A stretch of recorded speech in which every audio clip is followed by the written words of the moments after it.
Hey everyone, welcome to the back half. I made a conscious decision this week to stay out of the public commentary about the impending death of former Democratic Representative Barney Frank. I don't have a problem speaking ill of the soon to be dead. Public figures with long records of good and bad acts are fair game to my mind.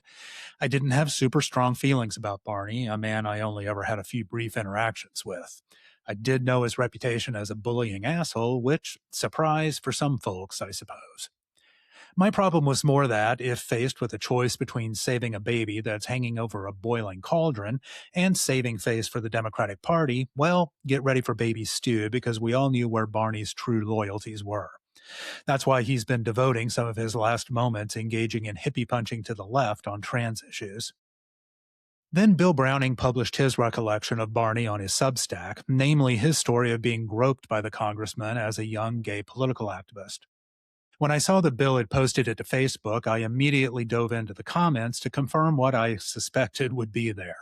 A horde of my fellow Gen X gay men defending Barney's handsiness and dismissing any concern over unwanted groping as whining over something that they believe was actually common and fun and expected back in the 1990s.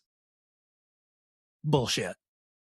Bill has followed up with his own post on this that I think fairly makes the point that this is crazy talk. But the whole idea is really stuck in my craw now for a couple of days. This is super simple. Keep your fucking hands to yourself, especially if you're a man in a position of power over the people around you.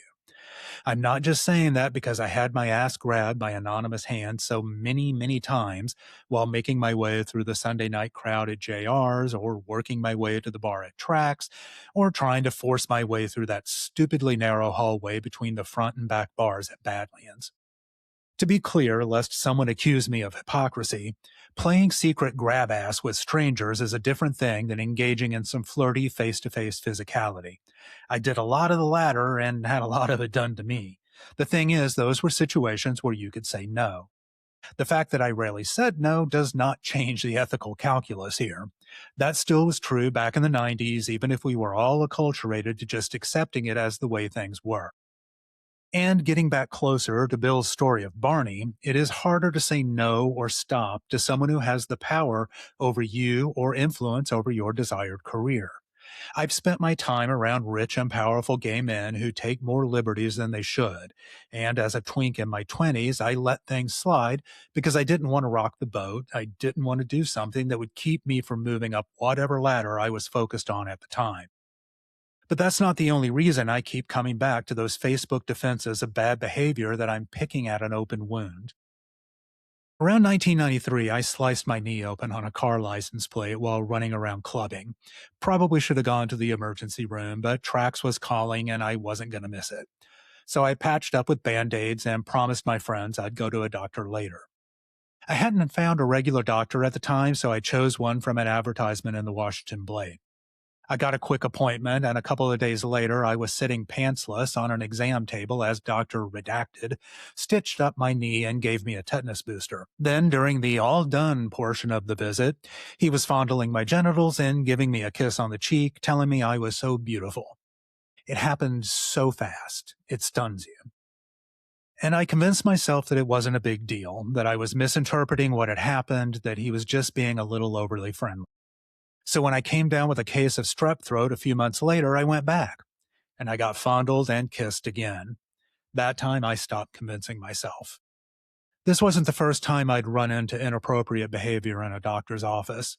The whole reason I went to Dr. Redacted in the first place was because of the initial doctor I saw in DC on Q Street, or more specifically, the young physician who did my full body examination there, and then pulled my home phone number from my file to call me up and ask for a date. Another incident that creeped me out, but I declined to do anything about.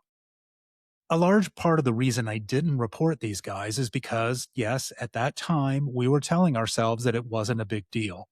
Plus, my highly active sex life was no secret in DC, and I figured it would hurt me more to report it than it would to just ignore it. Which means other guys probably had the same sexual assault experience I did because I chose not to speak up.